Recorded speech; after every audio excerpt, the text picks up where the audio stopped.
Hello, hello. Hi, team. Hi, everybody. Good morning. Are you open-minded about President Trump? Quick, quick show of thumbs up or thumbs down. Are you open-minded? What does that mean? Are you willing to give him credit where credit is due? Or politically speaking, is he just dead to you? Are you open-minded?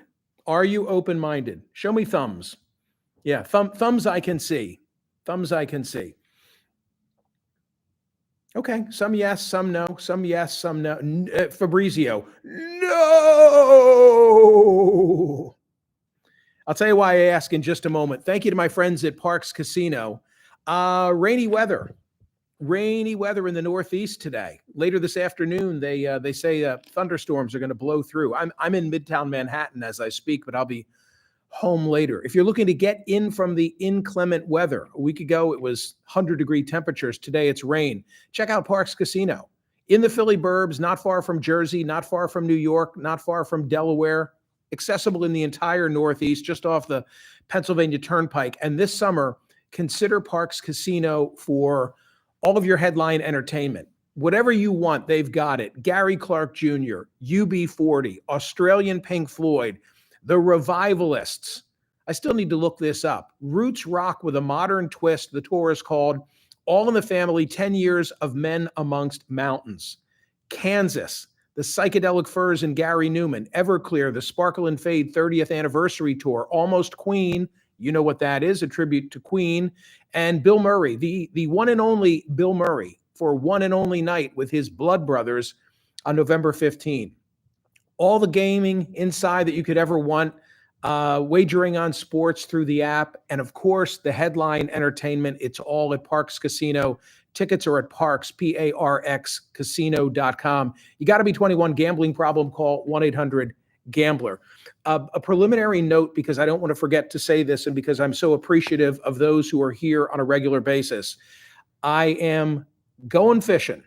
Not literally, but meaning I'll be on vacation this coming week. No Facebook Live at our normal time. So please don't come looking for me on Monday at 8. The newsletter comes out as it always does. The poll question will be there for you. I may or may not pop up with some type of a live broadcast, meaning here on YouTube. That's why I always say, please set yourself up for notifications. You'll be in great hands on the radio with Ellie Honig Monday and Tuesday, Danny Savalos on Wednesday, Bob Crawford on Thursday, and a great best of show on the 4th of July, which is next Friday. So I'm in New York City speaking to you at this moment from the CNN headquarters at Hudson Yards, just at the mouth of the Lincoln Tunnel.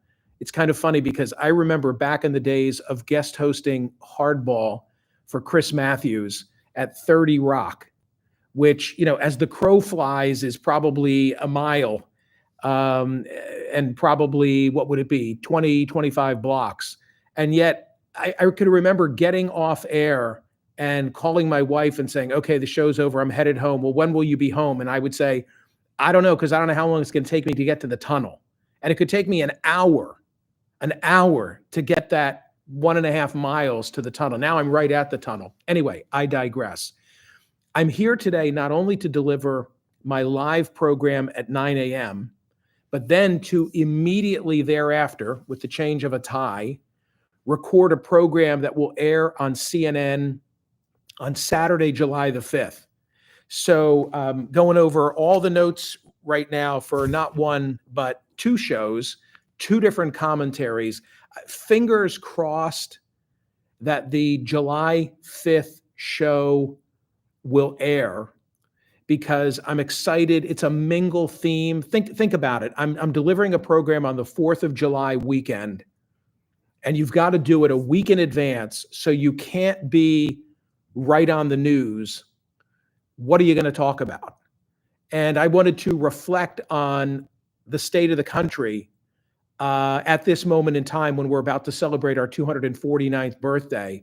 So I'll give you a little tip. The poll question for a week from today is, will the United States endure for another 250 years. And this is a sort of gross simplification, but it'll mean something to those of you who are here on a regular basis. My prescription is we'll survive if we mingle, if we get out of our bubbles, if we stop the disengagement and reconnect as a society. Otherwise, we're in trouble. So anyway, that's a week from today. And I hope the program airs. It's a compliment, I guess, to me that CNN said, we want you to turn in a show for July 4th weekend. We want you to be on air. But of course, everyone knows the inherent risk, especially in the world of Trump, that there could be something breaking next weekend and that show never sees the light of day. Come to think of it, I think I should. And so it means I'm delivering a commentary and I have guests. And I've had to identify subjects that will stand up and will not look dated a week from now. Trust me, that's not easy. So there's your incentive to watch next Saturday and see what those stories are that in a prior life I would call evergreens. As for today, and the reason that I asked you, are you open-minded about President Trump? I'm not asking you to accept the policy. I don't accept the policies. But I am asking you, and I will ask the CNN audience today to acknowledge, and I'm sure many will have their hair on fire, he's on a roll. He's on a roll. He is winning. It might not be the kind of winning that many are looking for, but it is undeniable. And I can go through any number of, and I'm going to. That's what the commentary is going to be about today. I mean, to talk about the, and for every one of these, there's a yeah, but. I acknowledge your yeah, but you have to acknowledge that he is racking up successes for his constituency. And there's an air about him.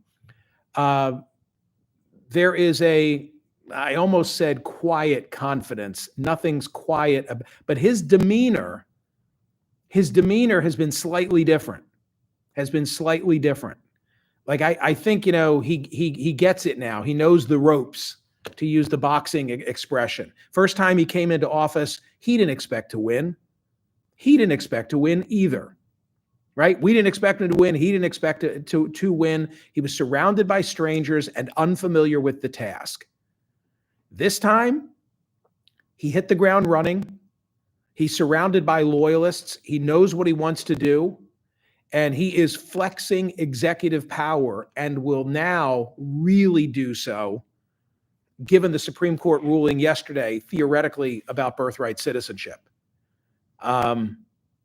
These nationwide injunctions have been used as a weapon against him and other presidents. I have some really interesting data that I'm going to show on the program today from a Harvard Law Review article of a year ago. But in any event, I mean, Iran, did he set back the program? I'm sure that he did. How much? I don't know. But was it flawlessly executed and without any American casualties? It was. The markets yesterday set new records. So we're apparently a far cry from where we were just back in April when the tariffs were announced and everything was bottoming out.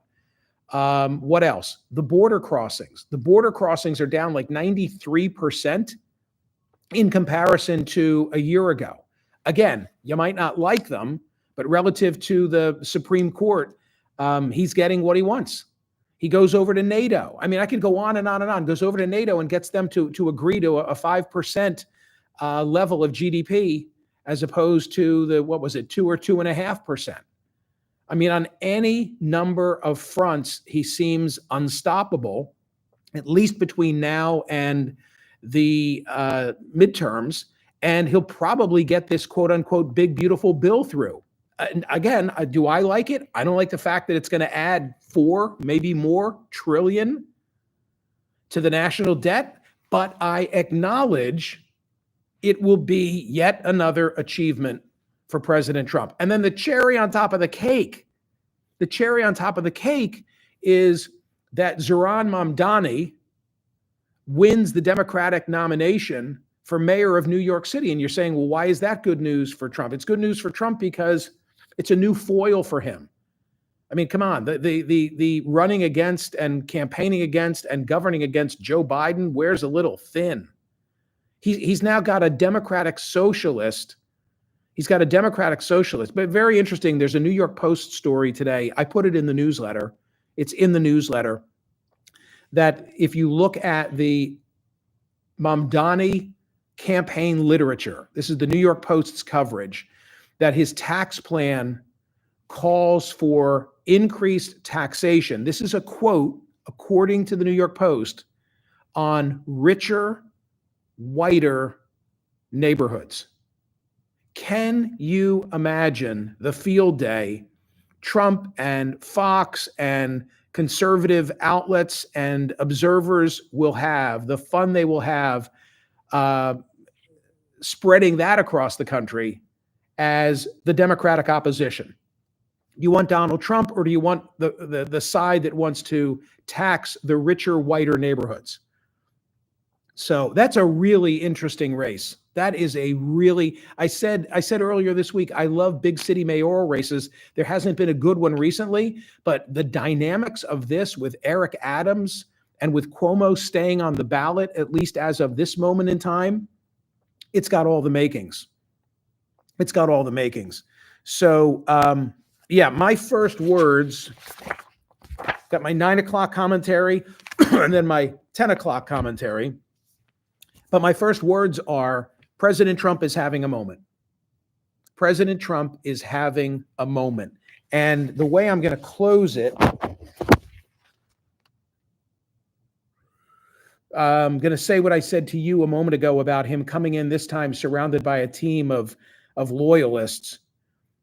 He's recently exhibited a layered approach to governing on both the domestic and international front, no longer solely guided by winning each day's news cycle. By any objective measure, the president has his opponents on the run. And that conclusion requires an honest assessment. Which brings me to today's poll question at Smerconish.com. Do you have an open mind on President Donald Trump? So, yeah, I've got a full plate here today. A lot of things to go get done. So you'll excuse me if I go get my noggin powdered and head into the studio. I hope you'll be with me at 9 a.m. I'll see you in a week, and be well. And thank you. Mostly, thank you. Appreciate you being here. Like and subscribe. Set yourself up for notifications. I might pop up during the course of the week. That's why the notifications are key. Wish everybody good health and peace, and I'll see you soon. Bye. Happy 4th in advance.